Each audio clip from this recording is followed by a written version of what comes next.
لطفاً ایک مرتبہ سورہ حمد اور 3 مرتبہ سورہ اخلاص پڑھ کر ان مرحومین کے لیے جن کے لیے یہ مجلس واقع ہے ایصال ثواب۔ ماشاء اللہ لا حول ولا قوۃ الا باللہ العلی العظیم۔ اعوذ باللہ من الشیطان اللعین الرجیم، بسم اللہ الرحمن الرحیم۔ الحمد للہ رب العالمین والصلاة والسلام علی اشرف الانبیاء والمرسلین بالقاسم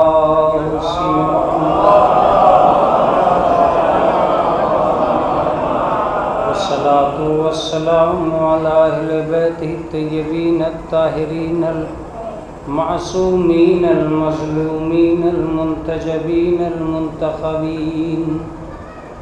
اما بعد فقد قال اللہ تعالی وتبارک فی کتابہ المحکم وخطابہ المتقن وقولہ احسن۔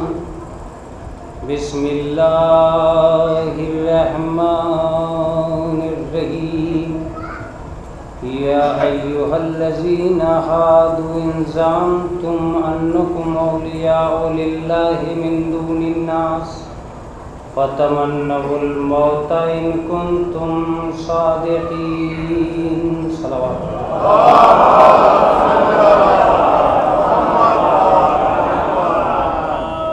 حضرات گرامی قدر، یہ آیہ کریمہ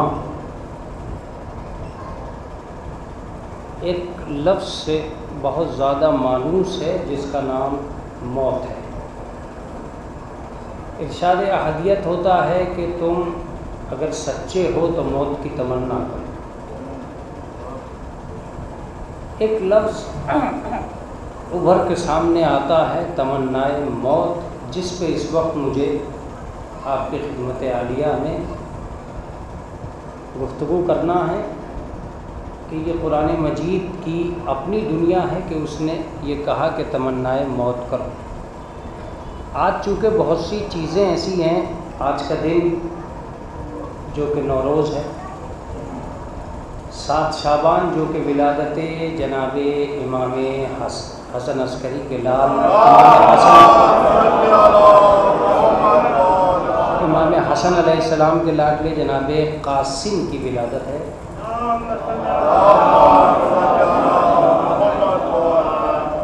اس کے باوجود چونکہ اتوار کی اپنی ایک عظمت ہے اور ایک اہمیت ہے اور ایصال ثواب کے لیے وقف بھی ہے، اس لیے بہت زیادہ تاریخوں کے نہ ملنے کی بنیاد پر یہ تاریخ بھی اپنی اہمیت کی حامل تھی اور اس کو ذکر اہل بیت اور کسی گھر کے لیے تعزیت و تسلیت کا باعث بھی بنایا گیا۔ ظاہر سی بات ہے، اہل بیت کا گھرانہ ہے اور اہل بیت کے گھرانے میں جس طرح بھی ہو سکے، آپ جس شکل میں بھی ہو سکے، اگر آپ ان تک پہنچ رہے ہیں تو یہ آپ کے لیے قابل مبارکباد اور لائق صد تحسین ہے۔ محافل کے ذریعے ہوں یا مجالس کے ذریعے ہوں، آپ کی دنیا کو اہل بیت کے قریب ہونا چاہیے اور یہی مقصد اہل بیت ہے۔ جتنی دیر تک آپ ذکر امام میں مشغول رہیں گے، ظاہر سی بات ہے اس کی اپنی اہمیت ہے، اس کی اپنی عظمت ہے، اس کا اپنا مقام ہے۔ اور میں یہی کہوں گا کہ خوش نصیب ہے وہ انسان جو ذکر امام میں کسی بھی طرح مشغول ہے، کسی بھی وقت میں مشغول ہے، تو اس کے لیے یہ خوش نصیبی کا لمحہ ہے۔ اور یہ خوش نصیبی ذاتی اعتبار سے نہیں آتی ہے، نسلی اعتبار سے آتی ہے۔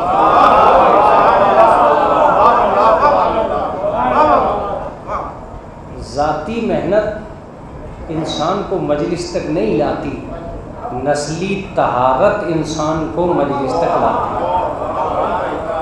تو کہیں نسلوں نے محنت کی ہوتی ہے، بہت سی چیزوں کو خیانت سے بچایا ہوتا ہے، تب کہیں جا کے ذکر حسین میں قوم امانت بنتی ہے، ورنہ بہت مشکل ہے ذکر حسین علیہ السلام تک پہنچنا۔ محلے سے کوئی مجلس میں نہ آیا، یہ تو بہت عجیب ہے کہ وہ محلے سے کیوں مجلس میں نہیں آیا. ذرا سوچئے کہ کربلا میں کیوں آدمی یزید کی طرف سے حسین کی طرف نہیں آیا. امام حسین تو خود کربلا میں تھے. تو جب کل ذات حسین تک لوگ اپنے نسلی کمزوری کی بنیاد پر نہ جا سکے تو آج مجلس حسین تک بھی لوگ نسلی خباثت کی وجہ سے نہیں.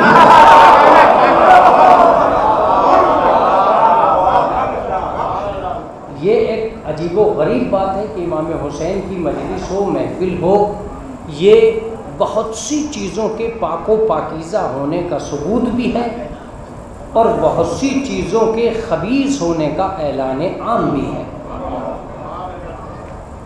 جو نسلیں طیب و طاہر ہوتی ہیں وہ پاک و پاکیزہ افراد کے ذکر سے مانوس ہوتی ہیں، اور جن نسلوں میں طہارت کا وجود نہیں ہوتا وہ کسی پنجتن پاک کی محفل میں سجا کر نہیں بیٹھتے.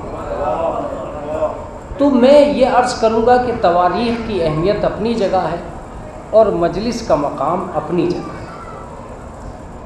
اعجاز بھائی چونکہ بہت زیادہ محنت کرتے ہیں، کئی دن سے محنت ہوتی ہے اسے 1 گھنٹے کے لیے جو ہمارے اور آپ کے سامنے سال بھر لگے رہتے ہیں اس 1 گھنٹے کے لیے جو ہمارے اور آپ کے سامنے. لہٰذا میں یہ کوشش بھی کرتا ہوں کہ اس مجلس میں جو میرے نوجوان افراد ہیں موجود ان تک مجلس کو ایک میسج بنا کر دیا جائے، ایک پیغام کے طور پر دیا جائے. اسی لیے میں نے کچھ بہت زیادہ بڑی بات نہیں کہی. ایک آیت جس پہ مجھے اپنے نوجوانوں کے سامنے تبصرہ کرنا ہے اور میری آواز ان تک پہنچ جائے یہی میرے لیے کافی ہے. کتنا بڑا عجیب و غریب نظریہ ہے جو قرآن مجید تک پہنچے گا اور واپس پلٹے گا یہ سوچ کر کہ دنیا میں کون سورما ایسا ہے جو تمنا موت کرے گا. جینے کی آرزو تو سب کرتے ہیں، مرنے کی تمنا کون کرے گا. قرآن نے کہا مت کرو، اگر تم تمنا موت نہیں کرو گے ہم تمہیں سچا نہیں مانیں گے. ہم تو کہہ چکے کہ بھئی تم تمنا موت کرو ان کنتم صادقین، اگر تم سچے ہو. تم تمنا موت نہیں کرو گے ہم تمہیں سچا نہیں مانیں گے. اس کا مطلب یہ کہ جب تک دنیا میں اور انسان کے اندر تمنا موت کا جذبہ نہیں ابھرتا اس کی صداقت کا اعلان نہیں ہو سکتا. سچا وہی ہوگا جو قرآن مجید کے نظریے کے مطابق تمنا موت کرے. اب قرآن مجید میں اگر یہ لفظ موجود ہے تو یہ ہماری گلیوں میں کبھی اترا کہ نہیں اترا، ہمارے سماج میں کبھی بسا کہ نہیں بسا. اگر بس چکا ہے تو یہ وینٹیلیٹر تک جینے کی دعا کیوں، یہ رنگ برنگے کیپسول میں میڈیکل بزنس کا اعلان کیوں. میری یہ بات آپ تک پہنچی ہی نہیں. اگر میڈیکل بزنس میں دوا کی اہمیت ہے تو کلر کی کیا اہمیت ہے کہ یہ کیپسول کا کلر نیلا اس کا پیلا. آپ مریض کو جاہل مان کے چل رہے ہیں کہ وہ کلر سے مرعوب ہو جائے گا، یا پھر اس کا اعلان کیجئے کہ یہ کلر ڈالے ہی اس لیے جا رہے ہیں کہ میڈیکل ایک بزنس ہے. مریض کو دوائیں پسند آئیں اس لیے کلر سے سجائی جا رہی ہیں. ایک سلوات پڑھ دیں محمد یہ ہے. کون سی کمپنی ایسی ہے جو یہ جانتی ہے کہ سائیڈ ایفیکٹ ہونے کے باوجود بھی وہ گولی بنانا بند کر دے گی؟ کیا گولی تو بنائے گی اور اس میں کلر بھی ڈالے گی تاکہ دنیا کو یہ پتہ چلے کہ آپ مریض ہو تبھی تو آپ میڈیکل کے گراہک بنیں گے، ورنہ کیسے بنیں گے. تو یہ ایک بزنس ہے. اس بزنس کی دنیا میں جہاں ہزاروں کو جنم دینے کے لیے سرکاریں اور گورنمنٹ بے چین ہے، اس لفظ کو کون عام کرے گا کہ تمنا موت کرو. مولوی صاحب بھی کسی کے مرنے کی دعا کرتے ہیں کبھی کہ صاحب فلاں صاحب بیمار ہیں وہ جلدی مر جائیں؟ ایسا سنا ہے کبھی؟ نہیں. یہی دعا ہوتی ہے نا کہ وہ جیتے رہیں، وہ زندہ رہیں. تو جب جینے کی دعائیں ہو رہی ہیں تو مرنے کی آرزو کون کرے گا؟ مرنے کی تمنا کون کرے گا؟ اس کا مطلب یہ کہ کہیں نہ کہیں قرآن کو سمجھنا چاہیے کہ قرآن مجید کہنا کیا چاہتا ہے۔ اتفاق وقت یہ ہے کہ اس پورے دور میں نہیں، پہلے دن سے لے کر اب تک قرآن مجید کو لے کر غلطی یہیں پہ ہوئی ہے، اللہ نے کچھ کہا ہے، آدمی نے کچھ سمجھا ہے۔ بہت توجہ سے سنیے گا، عربی ہی میں قرآن پڑھا جاتا اور سنا جاتا اور سمجھا جاتا تو یہ غلطی ہی نہ ہوتی کہ دنیا میں فرقے پیدا ہوتے۔ فرقے قرآن مجید کی عربی سے نہیں ہوئے، ترجمے سے ہوئے۔ توجہ دیجیے گا، بہت دیجیے۔ قرآن اب ایک لفظ سن لیجیے الہ آباد کے مزاج کے مطابق، قرآن مجید کا اصلی زبان شریعت ہے، اس کا ترجمہ طبیعت ہے۔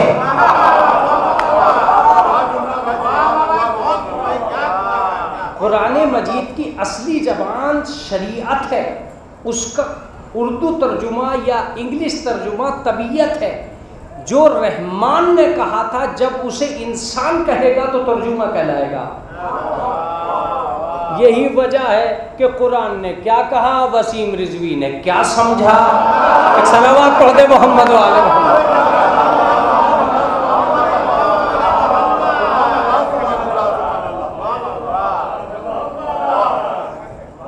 ایک بہت بڑا حادثہ ہو گیا، بوتل کے ساتھ شاعری چلنے لگی۔ ایک صلوات پڑھ دے محمد و آل محمد۔ ایک عجیب و غریب حادثہ کہ لوگ وسیم رضوی کے اوپر ٹوٹ پڑے، ارے صاحب اس نے کیا کر دیا۔ میں سمجھتا ہوں کہ اگر یہ نہ کرتا تو قرآن مجید کی حقیقت بھی سمجھ میں نہ آتی۔ اب آیت سنیں، یُضِلُّ بِهِ کثیرا وَیَہْدِی بِهِ کثیرا۔ بہت سے لوگ قرآن پڑھ کے گمراہ ہو جائیں گے اور بہت سے لوگ ہدایت پا جائیں گے۔ اتنے بڑے ہندوستان میں سب تو قرآن کی محبت ہی میں بول رہے ہیں، سب قرآن پڑھ پڑھ کے ثواب ہی حاصل کر رہے ہیں، یہ کہاں سے پتہ چلتا کہ کوئی ایک قرآن پڑھ کے گمراہ بھی ہوا؟ وہ وسیم رضوی نے اعلان کیا کہ سب نے ہدایت پائی ہے، ہمارے ہاتھ میں ضلالت آئی ہے۔ ایک صلوات پڑھ دے محمد و آل محمد۔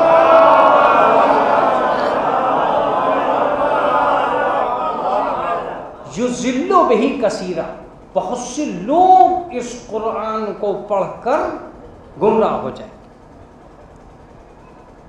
ماں سوا قرآن مجید کے کوئی نہیں ہے جو ہمارے اسلام کا بھی ضامن بنے۔ ہم یہ کہاں سے سمجھا پائیں گے کہ ہم اللہ والے ہیں؟ قرآن مجید نے کہا ہم تمہارے ساتھ تمہارے گھروں میں ہیں، اور آج سے نہیں برسوں سے ہیں۔ ہر رمضان میں محبت چاہتی ہے کہ ایک آیت بڑھ جائے، اور عداوت چاہتی ہے کہ 2 آیتیں گھٹ جائیں۔ لیکن جب سے قرآن آیا ہے تب سے لے کر آج تک نہ محبت اس میں بڑھا پائی نہ عداوت اس میں گھٹا پائی۔ یہ ہمارے طاقوں میں رکھا رہا مگر ہماری طاقت سے دور رہا، ہمارے طاقوں میں رہ کر ہماری طاقت سے دور رہا۔ کیا مطلب؟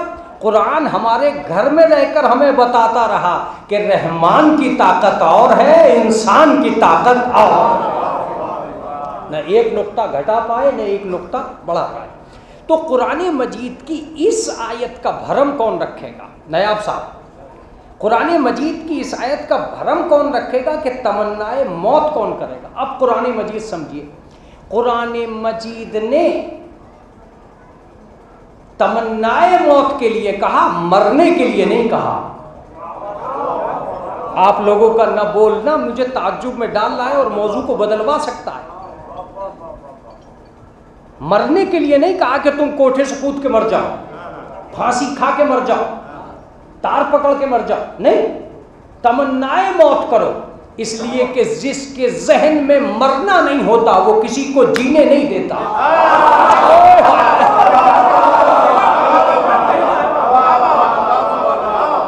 متوجہ رہیے گا، زندگی کے عیش و عشرت میں لپٹ کر انسانیت کے راستے نہیں ملتے۔ موت کی دنیا کو ذہن میں سجا کر جینے کے طریقے ملتے ہیں۔ اگر موت کی زلفیں نہیں سنوری تو حیات کا چہرہ کبھی نہیں نکھرے گا۔ اب اگر آپ میرے ساتھ ہیں تو مزہ ضرور آئے گا، یقیناً مزہ آئے گا۔ اس موضوع میں بھی لفظ سنیے گا۔ اگر آدمی نے یہ سوچ لیا کہ تجھے مرنا ہی نہیں ہے تو ڈاکہ ڈالے گا، دوسرے کو برباد کرے گا۔ متوجہ رہیے گا، جن کے سامنے زندگی ہے وہاں آتنکواد ہے، جہاں سامنے موت ہے وہیں اتحاد ہے۔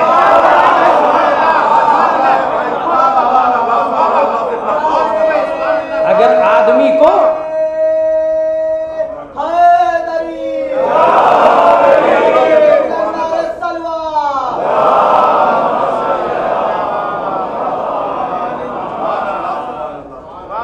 اگر دنیاوی عدالتوں کا خوف طاری ہو گیا ہوتا تو مرڈر بند ہو جاتے، لیکن عزیزو آج بھی سینکڑوں نہیں کروڑوں افراد صرف اس وجہ سے جرم نہیں کرتے ہیں کہ ہمیں سزا ملے گی جہنم میں جا کر۔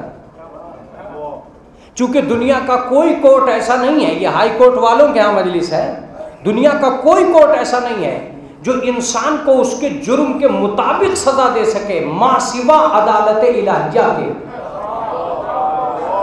اور اگر ایسا ہے تو ایک مرڈر کی جو سزا ہے وہی 10 مرڈر کی بھی ہے۔ ایک مرڈر کی سزا پھانسی، تو جس نے 4 مرڈر کیے اسے 4 مرتبہ پھانسی کون دے گا؟ چونکہ کسی میں دوبارہ جلانے کی ہمت نہیں ہے، مگر پروردگار نے کہا ہم تمہیں ایسے جہنم میں ڈالیں گے جہاں بار بار مرنا ہوگا، بار بار جینا ہوگا۔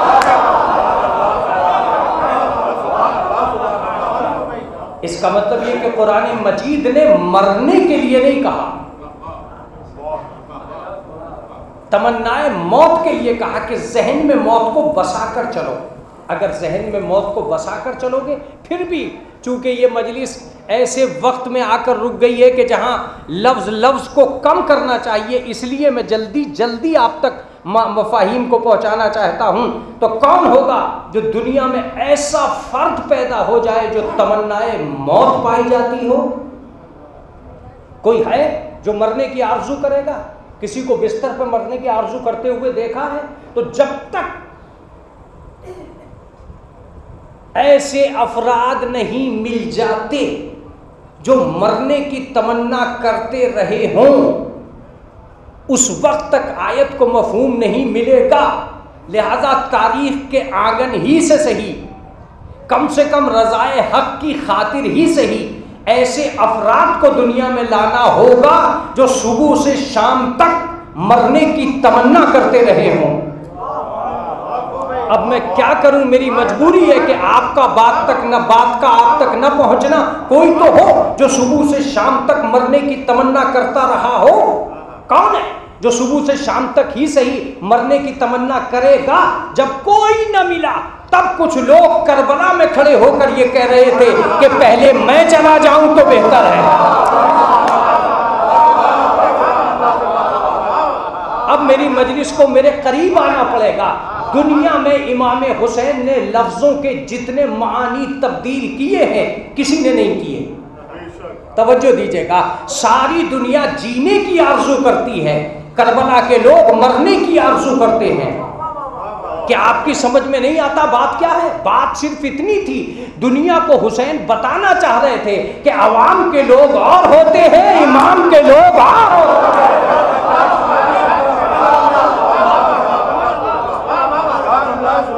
اگر اس نقطے میں آپ کے قریب نہیں آیا تو مسلسل آپ کے قریب نہیں آ سکوں گا، اسی نقطے میں مجھے قریب آنا ہوگا۔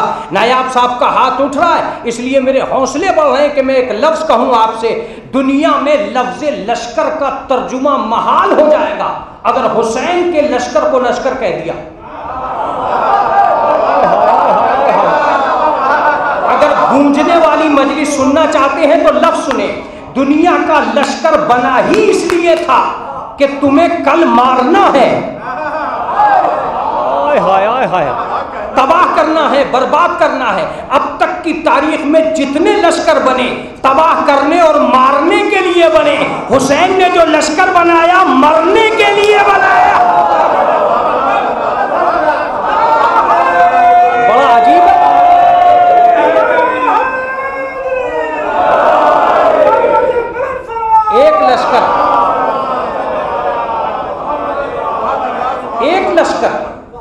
ایک لشکر جو یوں بنا کے مرنے کے لیے بنا ہے کوئی؟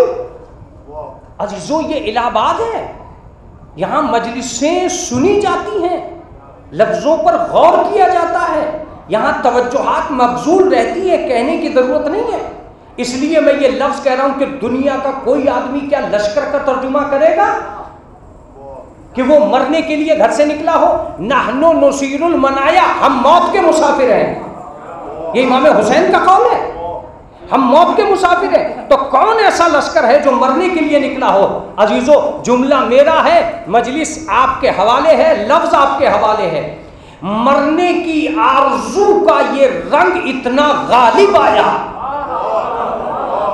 توجہ دیجئے گا، اتنا غالب آیا کہ جو نہیں بول سکا تھا اس نے جھولے سے گرا کر اظہار کر دیا۔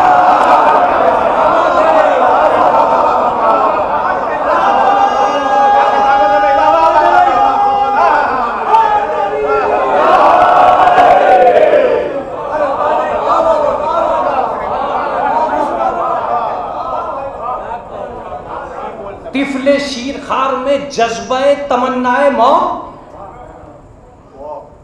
کیوں؟ آپ کہیں گے مولانا کچھ پہلو عجیب سا نہیں لگ رہا ہے کہ جذبہ تمنائے موت؟ پہلے یہ لفظ پوچھ لیجئے کربلا والوں سے کہ صبح سے شام تک ہر آدمی کے دل میں یہ تمنا کیوں رہی؟ ایک صلوات پڑھ دیں محمد و آل محمد۔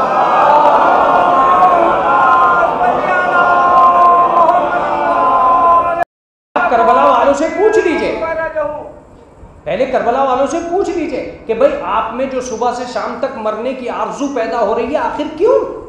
ہر آدمی کہہ رہا ہے پہلے میں چلا جاؤں، باپ نے کہا پہلے میں جاؤں گا، بیٹے نے کہا پہلے میں جاؤں گا، حبیب کہہ رہے ہیں پہلے میں جاؤں گا، سعید کہہ رہے ہیں پہلے میں جاؤں گا۔ یہ جو تمنائے موت ہے آخر تمہارے سروں میں پیدا کیوں ہو رہی ہے جبکہ دنیا میں جینے کی آرزو ہوتی ہے؟ تم مرنے کی تمنا کر رہے ہو۔ تو شاید کربلا کے سبھی لوگ جواب دیں گے اگر حسین مقتل میں کھڑے ہوں تو جینے کی تمنا کرے کون؟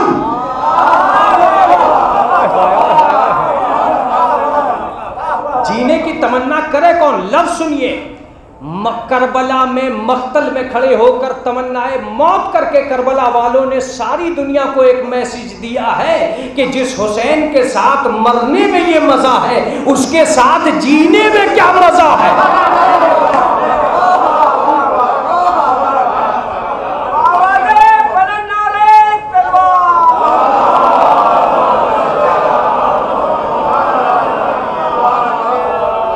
میں بہت شکر گزار ہوں کہ آپ ایک ایسے موضوع کے اوپر میرا ساتھ دے رہے ہیں جس میں بہت مشکل ہوتا ہے، لیکن یہ لفظ سن لیجئے، جب تک اجازت نہیں ملتی تھی کسی کو رنجیدہ رہتا تھا، اور جب اجازت مل جاتی تھی چہرہ کھل جاتا تھا۔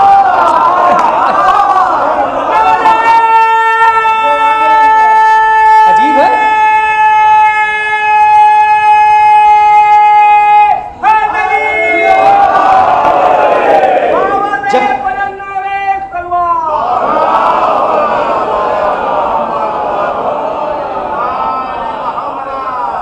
جیسے ہی اجازت ملی چہرہ کھل گیا۔ دنیا کے ہر آدمی نے، جملہ سنیے، دنیا کے ہر آدمی نے جینے کی تمنا کی ہے، یہ مرنے کی آرزو کر رہے ہیں اور اتنا جذبہ سمٹا ہے۔ لفظ سنیے گا، کسی نے یہ نہیں کہا آج تک کہ موت مجھ پہ آ پڑے یا میں موت پہ جا پڑوں۔ علی اکبر نے کہا تاکہ دنیا کو پتہ چل جائے کہ تمنائے موت کربلا کے آنگن میں آ کر بس چکی ہے۔ تو اگر کربلا کے آنگن میں تمنائے موت بسی ہے تو اب قرآن کا دوسرا جملہ سنیے کہ اگر تم تمنائے موت کرو گے تو ہم اعلان کر دیں گے کہ تم ہی سچے ہو۔ توجہ دیجیے گا، اب ایک لفظ فیصلہ کن ہے۔ کربلا میں یزیدی لشکر کی مارنے کی آرزو بتا رہی ہے کہ یہ جھوٹے ہیں۔ ہائے ہائے ہائے، اور حسین کے لشکر کے مرنے کی آرزو بتا رہی ہے کہ یہ سچے ہیں۔ اب ایک لفظ اور کہوں گا، ایمان کے سچے اور ہوتے ہیں، قرآن کے سچے اور ہوتے ہیں۔ عجیب لوگ نہیں مرنے کی تمنا کریں۔ آج اگر میں یہ جملہ نہ پڑھوں تو آج کی تاریخ 7 شعبان امام جناب قاسم کی ولادت کا حق ادا نہیں ہوگا، لہذا حق ادا ہونا چاہیے۔ آپ کی طرف سے بھی حق ادا ہونا چاہیے، میری طرف سے بھی حق ادا ہونا چاہیے۔ دنیا کے کسی بھی چچا کو اتنی ہمت نہیں ہوئی ہے کہ اپنے بھتیجے سے یہ پوچھے کہ تیرے نزدیک موت کیسی ہے۔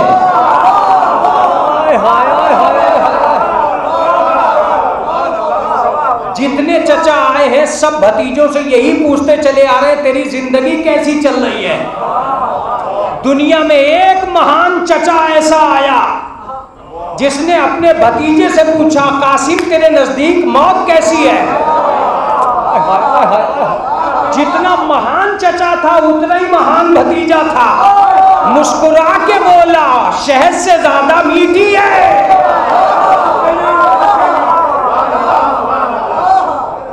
مسکرا کے فرمایا کہ شہد سے زیادہ شیریں ہے۔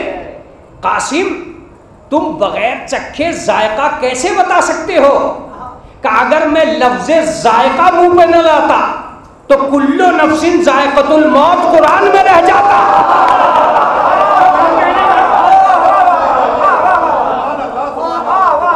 یہ تو میں ہوں جس کی وجہ سے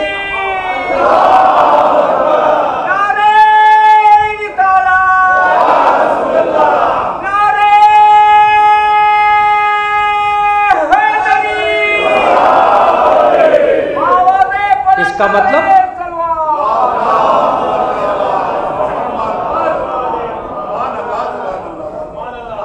اس کا صریحی مطلب یہ ہوا کہ جناب قاسم نے ذائقہ بتایا، لیکن عجیب و غریب بات ہے کہ احلی من الاصل، یہ شہد سے زیادہ شیریں ہے۔ قاسم کیا واقعاً موت میٹھی ہے؟ تو دنیا گھبرا کیوں رہی ہے؟ شوگر کی وجہ سے؟ ایک سلوات پڑھ دے محمد والے ہو۔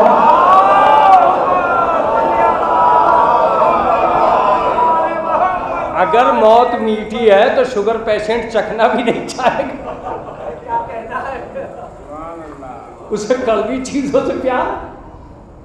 تو کیا اس وجہ سے ایسا ہوا؟ کہ نہیں، میں نے میٹھے کا ذکر اسی لیے کیا تھا کہ آج میں بتا رہا ہوں کہ میٹھی ہے تاکہ دنیا کو پتہ چل جائے کہ کہیں نہ کہیں کڑوی بھی ہے۔ دیکھیے موضوع پہ مجلس سننے کا مزہ یہ آتا ہے کہ ایک کے بعد ایک نمبر لگ جاتا ہے۔ کہا کڑوی کہاں ہے؟ کہا سنو، جو حسین کے ساتھ ہے تو میٹھی ہے، یزید کے ساتھ ہے تو کڑوی ہے۔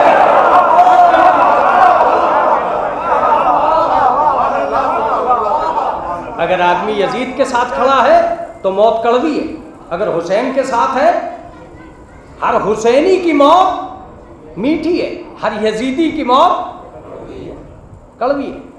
تو ایک لشکر ایسا پیدا ہوا جس نے یہ کہا کہ تمنائے موت کو سر میں سجا کر چلے ہیں ہم۔ میں آج اس مجلس سے ایک میسیج اس لیے بھی دینا چاہتا ہوں کہ یہاں مفکرین، مدبرین، وکلا، کوٹ سے متعلق لوگ موجود ہیں، اس لیے میں یہ میسیج دینا چاہتا ہوں کہ دنیا میں یہ پہلا بشر تھا جس نے قیامت تک آنے والے لوگوں کو دین سمجھا دیا، کہ قیامت تک لوگ جب سر کاٹنے کے لیے نکلے تو تم سمجھنا کہ ان کا رشتہ اسلام سے کچھ نہیں ہو سکتا، اس لیے کہ صرف سر کاٹنے کے لیے گھر سے نکلنے کا نام اگر دین ہوتا تو حسین سر کٹانے کے لیے گھر سے نہ نکلتا۔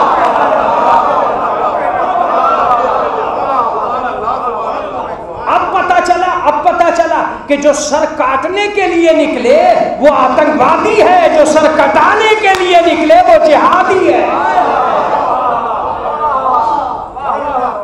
جہاد راہ حق میں تو ہم بھی ہیں، مگر کیا افغانستان سے ایسا ٹولہ پیدا نہیں ہوتا کہ ہم اسلام کی محبت میں سر کٹائیں گے؟ کیوں یمن میں ایسے لوگ پیدا ہوتے جو یہ کہیں کہ ہم اسلام کی محبت میں سر کٹائیں گے. حسین اسی لیے نکلے تھے کہ جب کل سر کاٹنے کے لیے لوگ نکلے تو ان سے یہ کہنا کہ اسلام کی محبت تو سر کٹانا بھی جانتی ہے. آپ صرف کاٹنے کا کام کر رہے ہیں, کٹانے کا کام نہیں کر رہے. پتہ چلے گا اصلی اسلام کہاں ہے, نقلی اسلام کہاں ہے. پوچھیے آپ, ماں سوا کربلا کے اگر کربلا میں دین نہ آیا ہوتا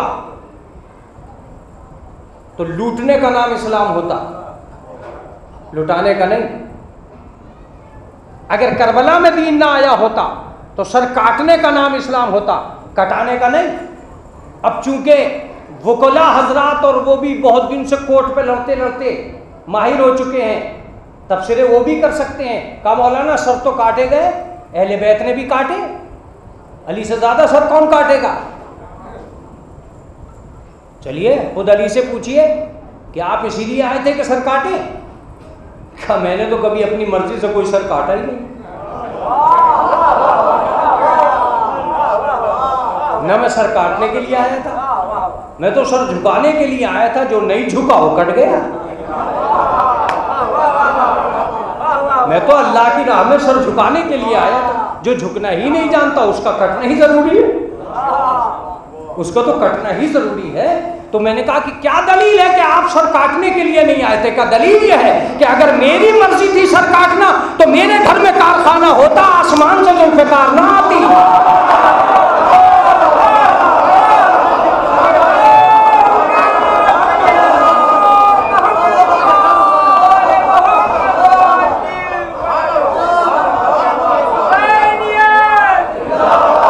اس لیے میں سر کاٹنا نہیں چاہتا تھا, خدا کٹوانا چاہتا تھا. خدا کہہ رہا تھا کہ علی یہ لو تلوار. کبھی کبھی ہوتا تو یہی ہے کہ اسلحہ کسی کے ہاتھ میں ہوتا ہے اور ارادہ کسی کا ہوتا ہے. ورنہ ہم بھی جانتے ہیں کہ وسیم رضوی اتنا پڑھا ہوا نہیں ہے کہ 26 آیتیں قرآن سے نکال سکے.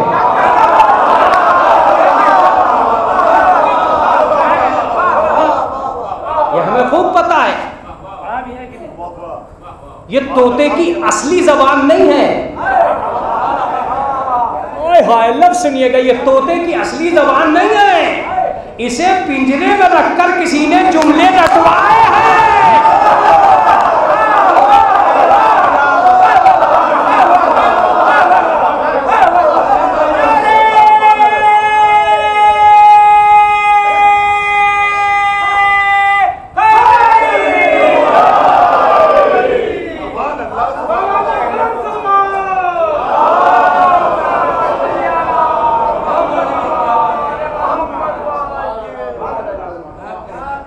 اگر کوئی پنجرے میں طوطا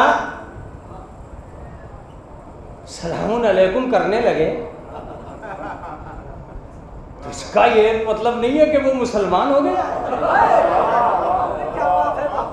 نہیں, اس کو بڑی محنت ہوئی ہے. پہلے اسے پنجرے میں لایا گیا, پھر اسے یہی جملہ رٹوایا گیا, بعد میں لوگوں کو بتایا گیا دیکھو ہمارا طوطا سلام کر رہا ہے. توجہ دینا ہے. یہ تو ساری دنیا جانتی ہے کہ جس دن پنجرا کھلے گا یہ ٹیں ٹیں کرے گا. اللہ بھیجے محمد والے محمد.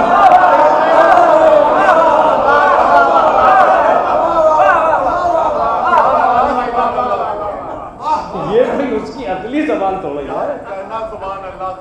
تو اس کا صریحی مطلب یہ ہوا کہ ہم جس زاویہ نظر سے سوچ رہے ہیں کہ صاحب سر کٹانے کا نام اسلام ہے, ارے نہیں, امام حسین سر کٹانے کے لیے گھر سے نکلے. اور یقین مانے شاید اسی وجہ سے تلوار توڑ دی, اسی وجہ سے تلوار توڑ دی کہ اگر حسین بھروسہ شجاعت پہ کرتا تو تلوار توڑتا ہی نہیں.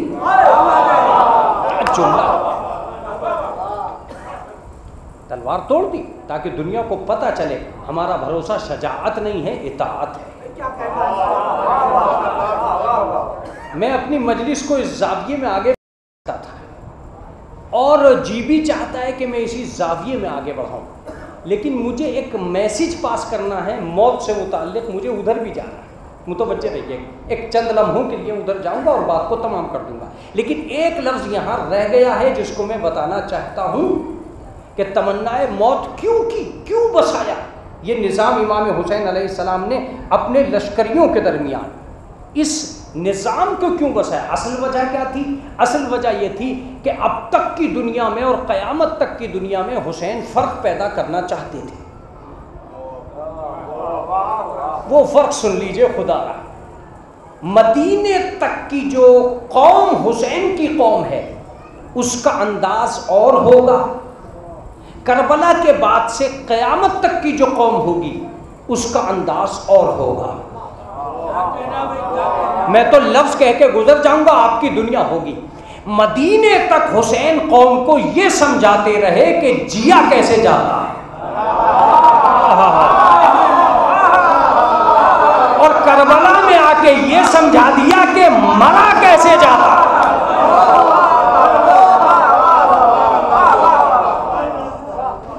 کربلا میں آ کے سمجھایا کہ مرا کیسے جاتا ہے۔ چنانچہ کربلا کے بعد اور مدینے میں ایک فرق پیدا ہو گیا۔ میں اگر یہ بات نہ کہوں تو عجیب و غریب ہوگا، کبھی کبھی تو میری بھری ہوئی مجلس سے بھی جی چاہتا ہے کہ میں شیعہ ہو کر بات کروں اور شیعوں سے بات کروں۔ سب سے اہم مسئلہ امام حسین کا سچا شیعہ ہی ہونا ہے، اہم مسئلہ سب سے اہم مسئلہ شیعہ ہی ہونا ہے۔ اور اگر آپ شیعہ نہیں رہے تو آپ بھی دوسروں کی طرح یہی کہہ دیں گے کہ کربلا میں امام حسین نے دین بچا لیا۔ معاف کیجیے گا، آج جو لفظ کہہ کے جا رہا ہوں اس کا ذمہ دار بھی میں ہی ہوں۔ ہاں یہ اور بات ہے کہ چرچا ہو سکتی ہے، لیکن چرچا کرتے وقت یہ سوچ لیجئے گا کہ امام کے ذہن میں آنے والے مقاصد اور ہیں، آپ کے ذہن میں پیدا ہونے والے مقاصد اور ہیں۔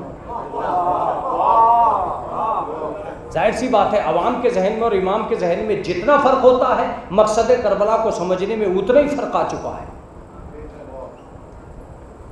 میں یہ لفظ باقاعدہ کہہ رہا ہوں تاکہ آپ تک یہ بات پہنچ جائے۔ امام حسین علیہ السلام کیوں کربلا گئے؟ بہت سارے مقاصد ہو سکتے ہیں، میں ان کو بیان نہیں کرنا چاہتا، تاہم ان میں سے ایک مقصد یہ بھی تھا کہ کربلا کبھی بھی نہ جاتے۔ دین بچانے کے لیے حسین کسی کربلا کا محتاج نہیں ہے۔ آپ بیدار ہیں یا نہیں ہیں مجھے نہیں معلوم، لیکن میں جو بات کہہ رہا ہوں کسی کربلا کا محتاج نہیں ہے۔ باپ نے بغیر کربلا کے دین بچایا، بھائی نے بغیر کربلا کے دین بچایا۔ اس کا مطلب یہ کہ کربلا جانے کا مقصد کچھ اور تھا، صرف دین بچانا مقصد نہیں تھا۔ یہ اور بات ہے کہ دین ضمناً بچ گیا۔ میں یہ بھی کہہ رہا ہوں کہ دین بھی بچانا مقصد تھا، لیکن قیامت تک ایک مقصد پھیلانا، عام کرنا بہت ضروری تھا کہ میری قوم موت سے مانوس ہو جائے، اور جو موت سے نہیں ڈرتا اسے ڈرائے گا کون؟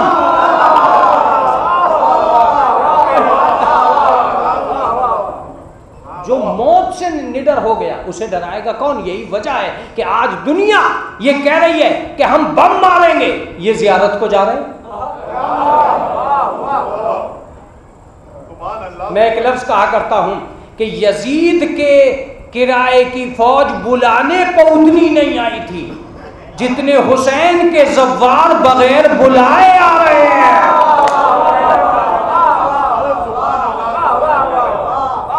کون بھائی؟ جہاں بم برس رہے ہوں وہاں کون جائے گا؟ مگر تعداد ہے کہ بڑھتی جا رہی۔ اس کا مطلب یہ کہ اس قوم کو سمجھا کے گئے کہ مرنے سے کوئی ڈرنا نہیں ہے، تمنائے موت ہے۔ متوجہ رہیے گا کیوں مولا کیوں آ رہے ہیں کا مقاصد بہت ہیں، لیکن ایک مقصد یہ بھی ہے کہ دشمن کو میدان میں لا کر کھڑا کرنا تھا۔ آپ نے نہیں سمجھا، آپ کا شکریہ، میں سمجھا کر رہوں گا، یہ میری اپنی زبان ہے۔ دشمن کو بے نقاب کرنے کے لیے حسین نے مکے اور مدینے کی گلیوں سے باہر نکال دیا۔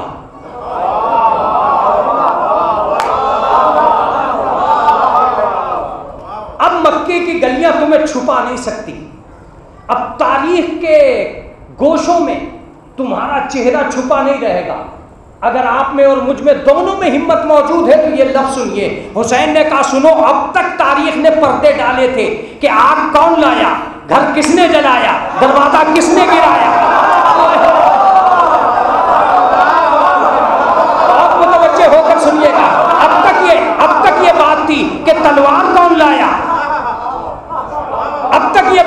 کہ مسلح پہ کون آیا، اب تک یہ بات تھی کہ زہر کہاں سے آیا، اب تک یہ بات تھی کہ پلایا کس نے، اب نہیں ہوگا، اب ظاہر ہو کے رہ جائے گا کہ تیر کس نے چلایا، نیزہ کس نے چلایا۔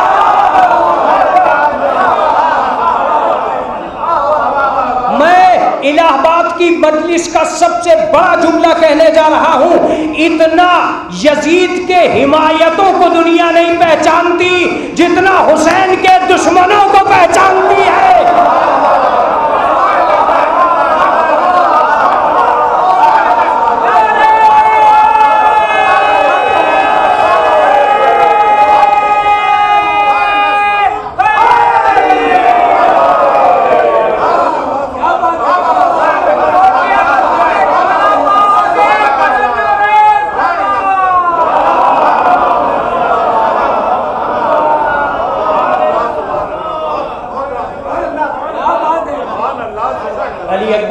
کس نے مارا؟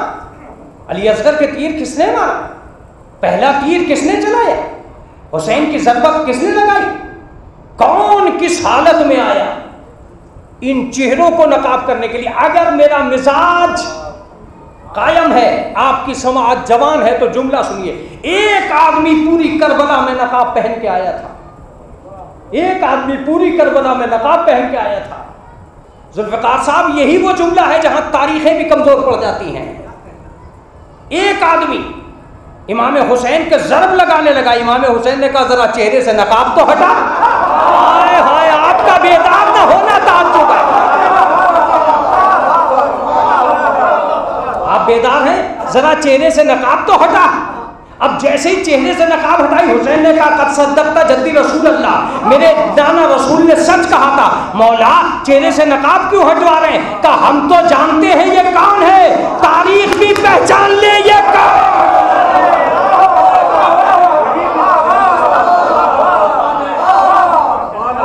یہ مقصد تھا،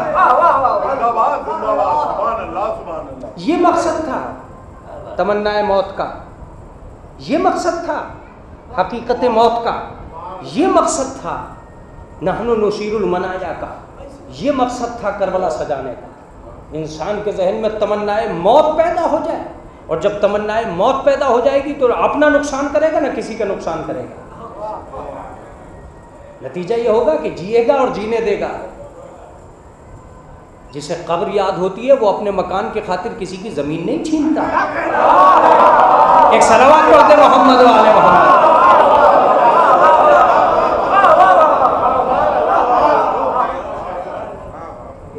اذان کیا ہو چکی؟ ایک صلوات پڑھتے محمد و آل محمد۔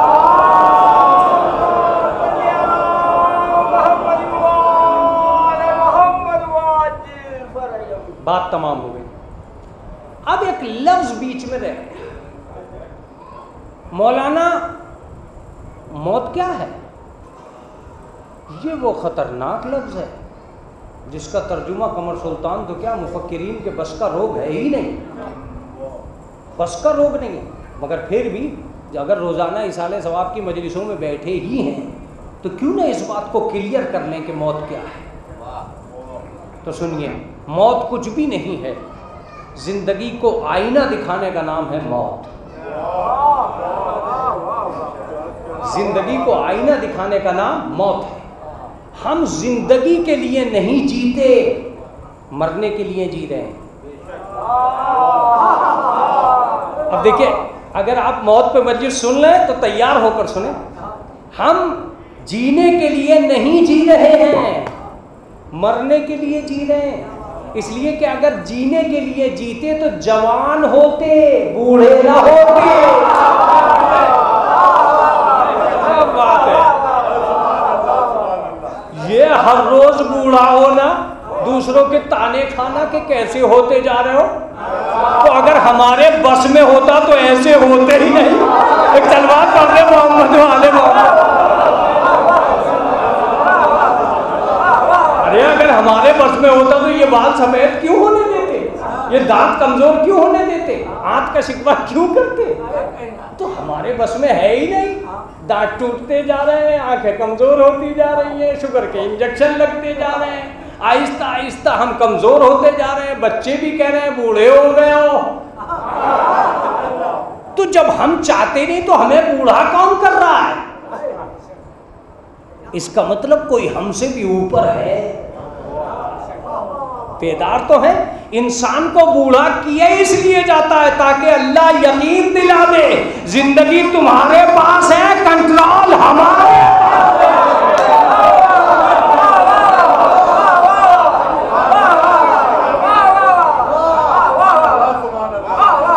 زندگی تمہارے پاس ہے، کنٹرول ہمارے پاس ہے. تم تو یہی چاہتے ہو.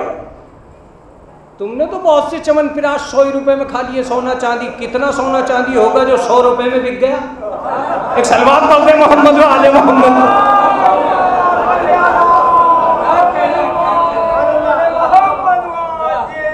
کتنا سونا چاندی ڈال رہی ہے کمپنی جو 100 روپے کا بک رہا ہے، اور 100 روپے کا تو دکان پہ بک رہا ہے، پیچھے سے کتنے کا بکا؟ تو کتنا سونا چاندی ڈال دیا. نام سونا چاندی اور چمن پراش میں 100 روپے میں کتنا سونا ڈالا ہوگا. ایسے پروڈکٹ بتاتے ہیں کہ اندر کیا ہے یہ باہر پتہ ہی نہیں چلتا ہے، اور کس نام پہ بیچ دیے جاتے ہیں. تو حقیقت حال کیا ہے کہ کنٹرول ہمارے ہاتھ میں. بساؤ اور زندگی کیا ہے، موت کیا ہے؟ نہیں. اب سنیے، موت زندگی کو اجاڑنے کا نام نہیں ہے، زندگی کو آگے بڑھانے کا نام ہے. لفظ میرا ہے، مرضی آپ کی ہے. موت فنا کے گھاٹ اتارنے کا نام نہیں ہے، بقا کے دشت میں پہنچانے کا نام ہے. میں نے کہہ دیا تھا کہ مرضی آپ کی ہے، مرضی آپ کی ہے. جس طرح آپ ایک لباس بدلتے ہیں اچھا دیکھنے کے لیے، اس طرح موت جسم بدلتی ہے اچھا نکھارنے کے لیے. اب میں الہ آباد سے بحث کر رہا ہوں، الہ آباد سے بحث کر رہا ہوں کہ جس میں ایک ایک آدمی بہت ہی زیادہ شاندار ہوتا ہے کے اعتبار سے. کہ صاحب موت کیا ہے؟ کچھ بھی نہیں. اگر رسول اللہ سے آپ پوچھنے چاہیں گے تو بڑی اچھی شے کا نام موت رکھا. من مات علی حب آل محمد مات شہید. جو محبت آل محمد پہ مر جائے وہ شہید ہے. کتنی چیزیں، کتنے تحفے اس حدیث میں رکھے. کبھی کبھی رو میں ہم سن لیتے ہیں تو بات سمجھ ہی نہیں آتی. مثلا ایک آدمی نے کہا بسم اللہ الرحمن الرحیم شروع کرتا ہوں اللہ کے نام سے جو بڑا رحمان اور رحیم ہے. اس نے کہہ دیا، آپ نے سن لیا، لیکن اصل میں اگر غور کیا جائے تو اس میں بہت کچھ ہے. اسم کیا ہے، اللہ کیا ہے، رحمان کیا ہے، رحیم کیا ہے. اسی طریقے سے من ماتا علی حب آل محمد ماتا شہید ہے. یہ من کیا ہے، ماتا کیا ہے، حب آل محمد کیا ہے، شہادت کیا ہے. دیکھیں ایک بات بتائیے، آپ کو یہ تو یاد نہیں آ رہا ہے کہ کتنی دور ہے دیکھ. ایک صلوات پڑھ دیں محمد و آل محمد.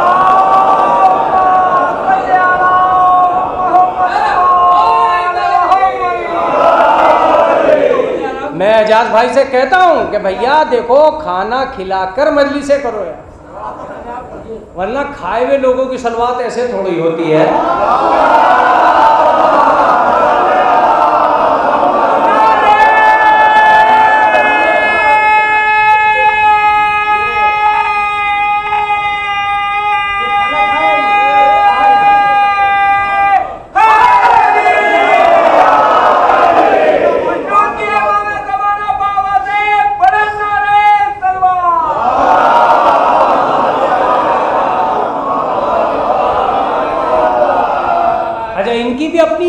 مجلس کرائیں گے شعبان میں، کیفیت پیدا کر دیں گے رمضان کی. ابھی دور ہے رمضان، ابھی یہ رسول اللہ کا مہینہ ہے، تو آپ رسولی بنے رہیے. دیکھیے بلا وجہ تو نہیں ہے. من مات علی حب آل محمد مات شہید. جوش خطابت میں جو بھی خدا کی راہ میں مر گیا وہ شہید. یہ جوش خطابت ہے، ورنہ کوئی رشتہ تو ہے شہادت کا محبت سے. ارے آپ کو بیدار ہونا پڑے گا. کوئی رشتہ تو ہے محبت کا موت سے. یوں ہی تو یہ لفظیں صرف نہیں ہو گئی ہیں. محبت کیا ہے، موت کیا ہے، آل محمد کیا ہے. چھوڑیے اس بات کو. میں تو یہ کہتا ہوں کہ عربی کی قسم یہ جو لفظ من ہے اگر یہ من میں آ گیا تو کئی من اضافہ ہو جائے گا. رسول کی تمنا تھی کہ یہ من تم تک پہنچے. من جانتے ہو کسے کہتے ہیں؟ من عربی میں وہ حرف ہے جو اکثر صاحبان عقل کے لیے استعمال ہوتا ہے. من کا ترجمہ ہوتا ہے کون عقل مند ہے جو مرے. قمر سلطان کون عقل مند کو سمجھاؤ تو بات بنے نا. رسول اللہ نے یہ کہہ کر کہ کون عقل مند ہے جو مرے، یہ ثابت کر دیا کہ مریں گے تو بے وقوف بھی. عقل مندوں کی موت کا نتیجہ شہادت ہے، بے وقوفوں کی موت کا نتیجہ شہادت نہیں ہے. مرنا تو بے وقوفوں کو بھی ہے. یہ من کیسے سمجھ میں آئے مولانا؟ کون عقل مند؟ اس کا ترجمہ یہی ہے کون عقل مند ہے. من کن تو مولا ہو فہد علی مولا، جس عقل مند کا میں مولا ہوں. نہیں سمجھ میں آیا؟ نوجوان سمجھے علی بے وقوفوں کے مولا نہیں ہے، عقل مندوں کے مولا ہیں. میں شیعوں میں بیٹھ کے کہہ رہا ہوں یہ بات. شیعہ حضرات ہیں، آپ سے پوچھتا ہوں اگر آپ اس گلی میں اور گلیارے میں اور اپنے بچوں کی زبانوں پر یا علی سنتے ہیں تو کیا یہ آپ کا عقیدہ ہے؟ یا علی کہنا آپ کا عقیدہ ہے؟ اگر ہے تو یا موسیٰ کیوں نہیں کہتے؟ یا تقی کیوں نہیں کہتے؟ یا نقی کیوں نہیں کہتے؟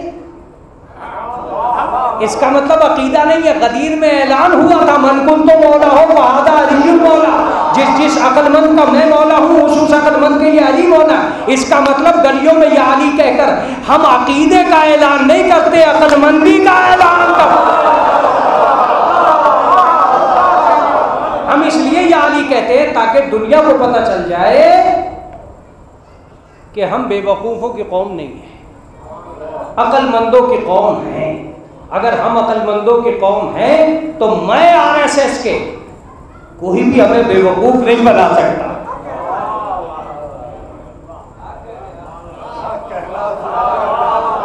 میں وسیم رضوی کو یقین دلا سکتا ہوں کہ ابھی زمانہ اتنا خراب نہیں ہوا ہے کہ یزید جیسا کوئی آ جائے، اور جب ہم یزید جیسے سے نہ گھبرائے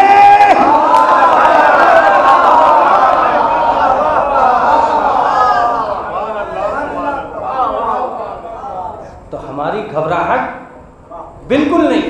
تم نہیں جانتے ہو جب ہمارے گھروں میں رکھے قرآن پہ حملے ہونے لگتے ہیں تو ہم نوک نیزہ سے تلاوت کرنے لگتے ہیں. ٹھیک ہے، یہ کاغذ پہ لکھے ہوئے قرآن کو تو ٹوکا جا سکتا ہے، مگر نوک نیزہ پہ پڑھنے والے کو کیسے روکو گے؟ وہ تو پڑھنے کے لیے کسی کاغذ کا بھی محتاج نہیں ہے.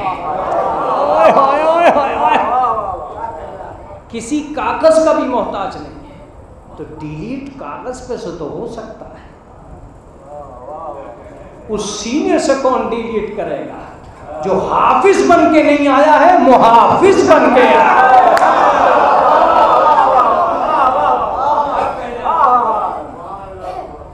ارے صاحب یہ عقل مندی کہاں سے آ گئی؟ اس لیے کہ بہت ساری علی کی ولایت کے نام پر بے وقوفی آ گئی.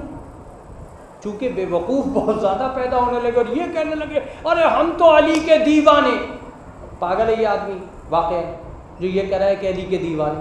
یہ بھی کوئی لیلا کی محبت ہے جو دیوانہ بنائے گی؟ یہ علی کی محبت ہے جو دانا بنائے گی.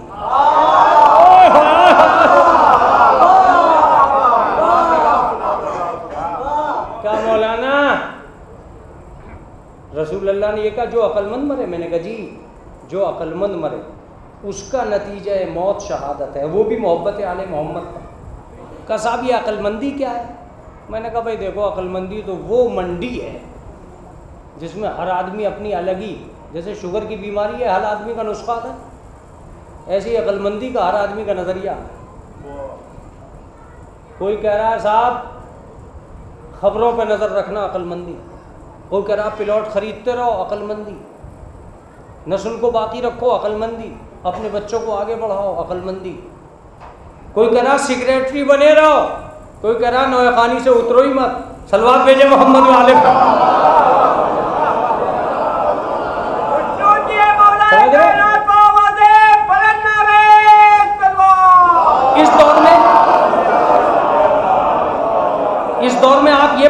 لگا سکتے کہ عقل مند کون ہے؟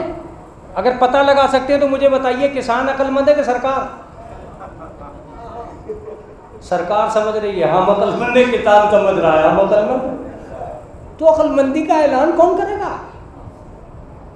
وہ تو عقل مند سمجھ، اگر عقل مند نہ سمجھ رہے ہوتے تو وہ کرسی سے اتر جاتے، یہ عقل مند نہ سمجھ رہے ہوتے تو آندولن سے اٹھ جاتے، نہ یہ آندولن سے اٹھنے کو تیار نہ وہ سرکار سے اترنے کو تیار، تو عقل مند کون ہے؟ عقل مندی کا فیصلہ جب تک نہیں ہو سکتا جب تک ہمارے ذہن لڑتے رہیں۔ کسی ایسے سے پوچھو جو واقعاً وارث عقل ہو۔ میری مجلس کا آخری جملہ، آخری مرکز، آخری نقطہ، آخری مفہوم، بات تمام۔ ایک آدمی نے چھٹے معصوم سے جا پوچھا، سن لیجیے، چھٹے معصوم سے جا پوچھا ومل عقل، مولا عقل کسے کہتے ہیں؟ تعریف سنے میرا نوجوان، العقل ما عبد بہ الرحمن واکتسب بہ الجنان، عقل اسے کہتے ہیں جس سے رحمان کی عبادت ہو سکے، جاگنا پڑے گا، واکتسب بہ الجنان، اور اس کے ذریعے سے جنتیں خریدی جا سکیں۔ اس کا مطلب پلاٹ خریدنے کا نام عقل مند نہیں ہے، جنت خریدنے کا نام عقل مند۔ میں شکر گزار ہوں کہ اس عالم میں آپ میرے اس مفہوم کا ساتھ دے رہے ہیں۔ اب آخری بات ہے میری، آخری مفہوم ہے میرا کہ صاحب پوچھنے والا بڑا عقل مند تھا، اس نے فوراً کہا وما فی الماویہ، اگر ایسا ہے تو پھر حاکم شام میں کیا تھا؟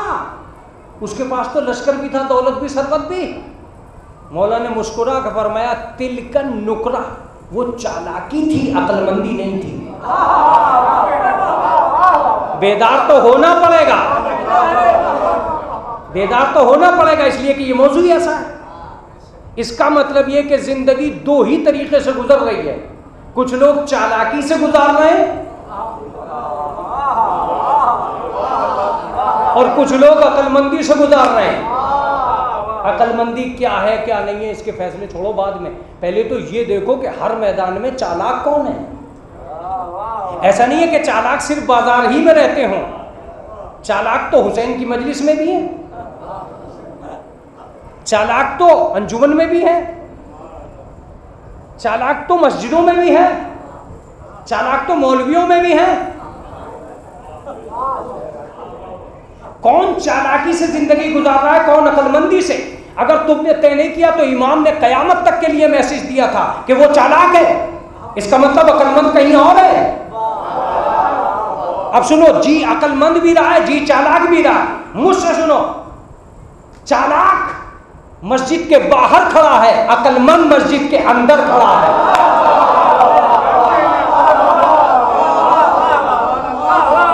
اس موضوع کو اس طرح نہیں چھوڑا جائے گا جیسے آپ چاہتے ہیں، اسے وہاں تک چھوڑا جائے گا جہاں آپ نہیں چاہتے ہیں۔ متوجہ رہیے گا، یہ تمہیں طے کرنا پڑے گا کہ کون چالاک ہے، کون عقل مند، کون مسجد میں پہلے آیا ہے، کون بعد میں آیا ہے، کون مجلس میں اندر آیا ہے۔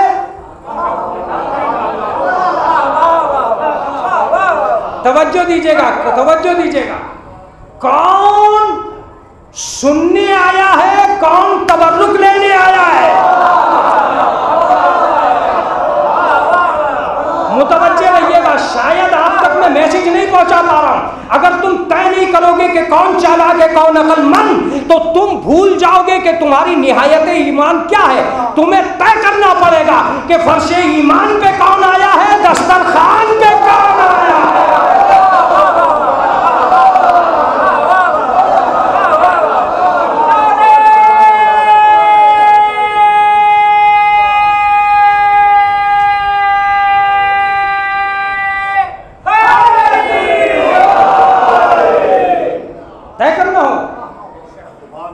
کیا یہ چالاکی نہیں ہے؟ کیا یہ عقل مندی نہیں ہے کہ کون چالاک ہے کون عقل مند؟ کس کو بہکا رہے ہو؟ سنیں، چالاک خود کے لیے جیتا ہے، عقل مند خدا کے لیے جیتا. ایک خطیب پورے سال کبھی کبھی ایک مجلس کو بنتا ہے، وہ بنی ہوئی مجلس میں تمہارے حوالے کر رہا ہے. چالاک اپنے لیے جیتا، عقل مند سب کے لیے جیتا. تم بیٹھے رہو جتنی ہمت ہو، لفظ سنو. چالاک جینے کے لیے جبر کرتا ہے، عقل مند جینے کے لیے صبر کرتا ہے.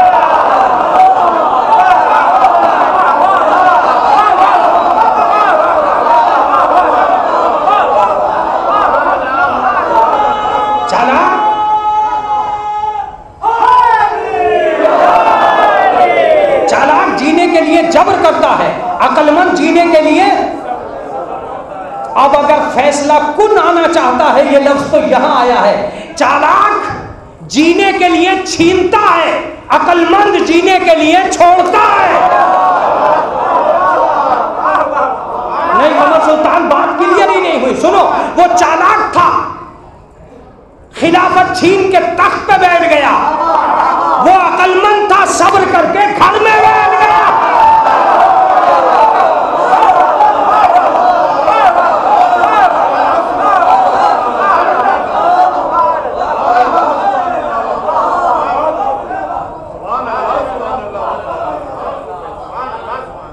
چالاکی جبر کرتی رہی، عقل مندی صبر کرتی رہی. تمہیں طے کرنا پڑے گا کون چالاک ہے، کون عقل مند ہے، کہاں کیا چوکسی کر رہا ہے، کہاں کیا چالاکی کر رہا ہے. جیتے گا کون؟ علی نے بتایا کہ اگر چالاکی جیت رہی ہوتی، اگر چالاکی شریعت میں جائز ہوتی تو میں سب سے بڑا چالاک تھا.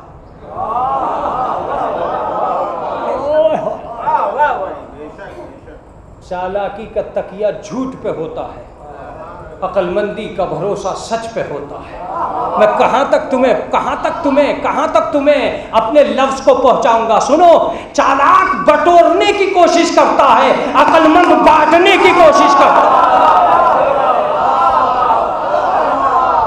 چالاک لوٹ کر جیتے ہیں، عقل مند لٹا کر جیتے ہیں.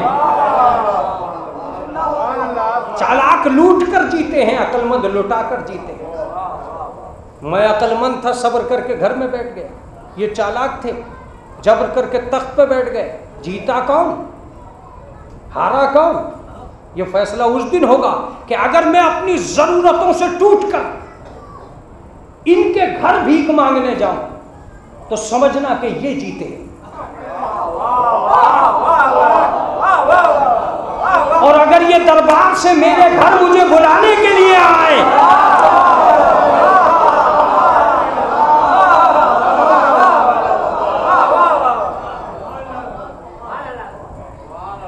کربلا میں دو ہی چیزوں کے وارث آئے تھے.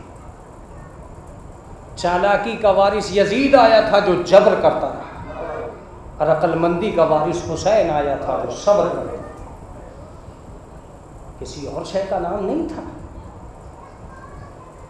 کتنی چالاکی کا تسبیح ہاتھوں میں رکھو، حسین کا قتل کرو.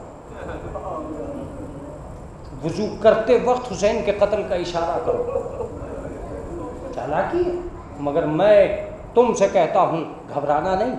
حسین نے ایک ایک نسل کو پہچانوا کر کربلا سے آگے بڑھایا.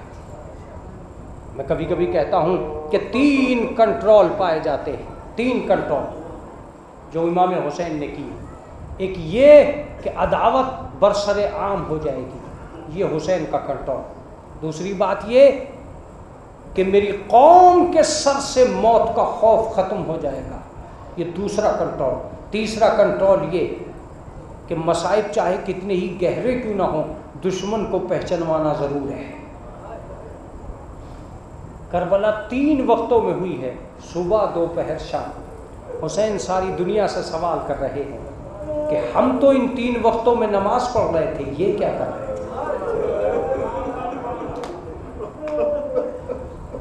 ظہر کا وقت تھا، ایک صحابی امام حسین کے قریب آیا اور آنے کے بعد کہا، مولا یہ اول وقت نماز ظہر ہے. حسین نے گلے سے لگایا, سعید خدا تجھے نماز گزاروں میں قرار دے. ایسے وقتوں میں نماز کا یاد آنا. امام حسین کی آنکھوں سے آنسو آ گئے. کہا مولا رونے کا سبب؟ کہا نمازی نماز کو تیار ہے لیکن وضو کے لیے پانی نہیں. روایت یہ بتاتی ہے کہ فوراً سارے حسین کے صحابہ جلتی ہوئی زمین پہ بیٹھ گئے, تپتے ہوئے ریت سے تیمم کیا. آستینوں کو الٹ کے کہا کہ مولا مصلی تیار ہے. امام حسین نے سامنے کی طرف دیکھا جہاں 4000 تیر امام حسین کے لشکر کا رخ کیے ہوئے تھے کہ کسی طرح حسین کے لشکر کو ختم کر دیں. جیسے ہی لشکر کی طرف نگاہ گئی اور تیر اندازوں پہ نگاہ گئی,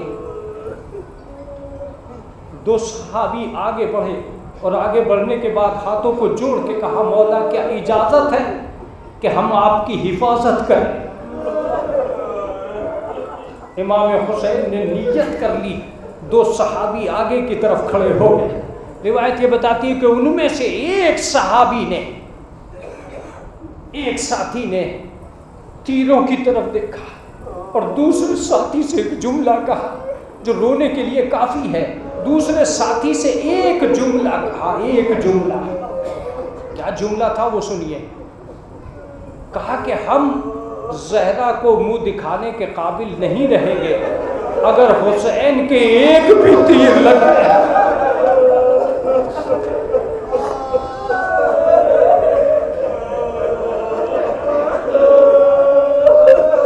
عزیزو, میں ایک عرصے دراز کے بعد آپ کے اس الہ آباد میں آیا. آج کے اعجاز بھائی کے یہاں کی یہ مجلس دیکھ کر دل خوش ہوا کہ لوگوں کو لاک ڈاؤن سے زیادہ امام حسین سے محبت ہے.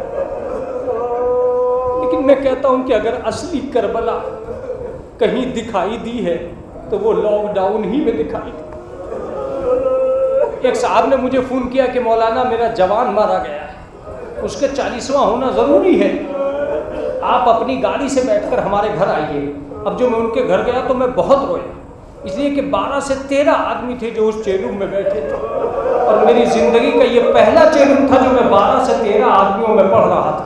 میں نے ان سے ایک لفظ پوچھا کیا اس 40ویں کے علاوہ آپ 40واں نہیں کر سکتے تھے؟ کہا مولانا 40ویں کو ٹالا نہیں جا سکتا, ہم 40 دن کے اندر 40واں کریں گے, اسی لیے ہم نے آپ کو بلایا ہے. مجھے بڑا رونا آیا اس لیے کہ چاہے کتنا ہی مصائب سہی مگر خاندان والوں نے 40 دن میں 40واں کر لیا. لیکن حائل کربلا زندان شام میں زینب نے کہا 1 سال گزر گیا میں بھائی کا چیلم نہ کر سکی.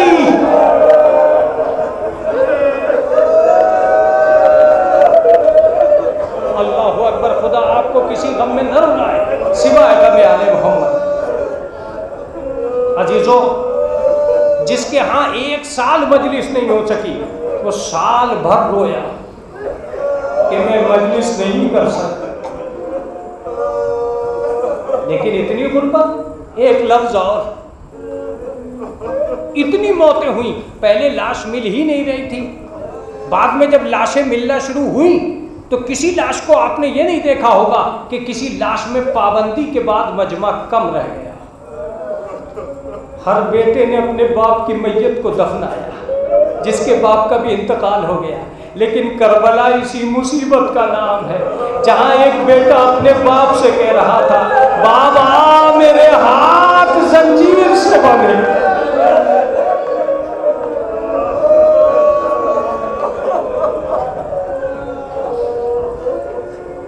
عزیزو, میں چاہتا تو مجلس کو تمام کر سکتا تھا مگر میری بات ادھوری رہ گئی. روایت یہ بتاتی ہے کہ امام حسین نے نماز پڑھنا شروع کر دی.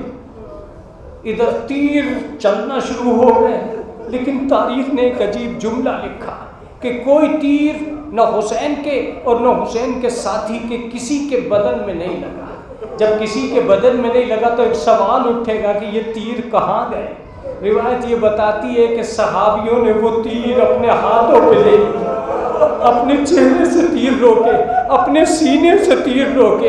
ایک بجلی کی طرح کوندنے والے صحابی سعید نے تیروں کو اپنے بدن پہ لے لیا، اور کوئی تیر ایسا نہیں ہوا جو رسول کے نواسے کو لگا ہو۔ لیکن روایت لکھتی ہے کہ جب تیر زیادہ لگ گئے، خون زیادہ رسنے لگا تو بدن ڈھلنے لگا، ہاتھ نیچے کی طرف آنے لگے، گردن ڈھلنے لگی۔ بس سعید نے ایک مرتبہ کانپتے ہاتھوں کو اوپر اٹھا کے کہا، اے میرے معبود اتنی زندگی دے دے کہ تیرے نبی کا نواسا نماز تمام کر لے۔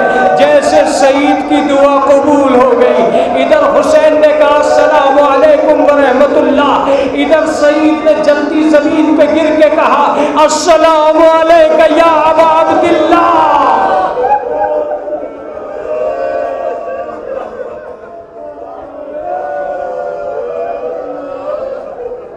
امام حسین مصلی عبادت سے اٹھے، سعید کے سر کو اپنے زانوں پر رکھا اور زانوں پر رکھ کے ایک مرتبہ تیروں کو نکالا اور تیروں کو نکال کے منہ پہ منہ رکھ کے کہا سعید تجھ جیسے وفادار کہاں ملے گا؟ بس ایک مرتبہ۔ امام حسین کہتے ہیں کہ سعید کیا محسوس کر رہے ہو؟ کہا مولا پیاس بہت لگ رہی ہے۔ پیاس کا نام آنا تھا کہ دو بوندیں آنسوؤں کی سعید کے چہرے پہ جا کر پڑی۔ سعید نے کہا مولا میں جانتا ہوں کہ آپ بڑے پیاسے ہیں، اس دشت میں ہمیں پانی کہاں نصیب ہے، بس اتنا کہنا تھا کہ ایک مرتبہ کہا کہ جلد تجھے خداوند عالم سیراب کرے گا۔ بھائی یہ لفظ امام حسین کے منہ سے نکلا اور سعید نے اپنے پیروں کو سمیٹا۔ پیروں کا سمیٹنا تھا کہ امام حسین نے پوچھا کیا ہوا؟ کہا مولا ایک امامہ پوش ہے جو میرے سامنے کھڑے ہیں، جام ان کے ہاتھوں میں ہے، وہ مجھے پکار کے کہہ رہے ہیں کہ سعید آؤ ہم ہمیں کوثر سے سیراب کریں گے۔ کہ سعید سلام کرو میرا نانا رسول اللہ۔